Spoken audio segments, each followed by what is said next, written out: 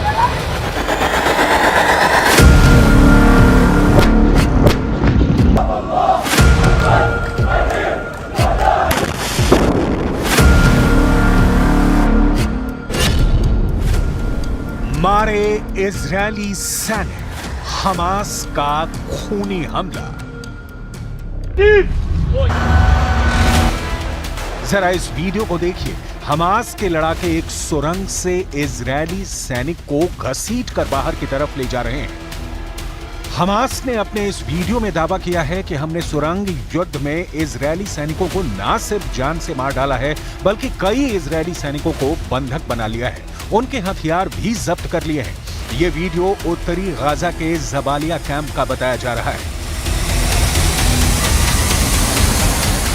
हम आपको एक एनिमेशन के जरिए बताते हैं कि आखिर हमास ने इजरायली सैनिकों को इतनी आसानी से कैसे मार डाला, क्योंकि इजरायली सैनिकों के पास न सिर्फ घातक हथियार और हाई टेक्नोलॉजी मौजूद थी, बल्कि मरकाबा टैंक और फुल बैकअप पीछे से मौजूद था।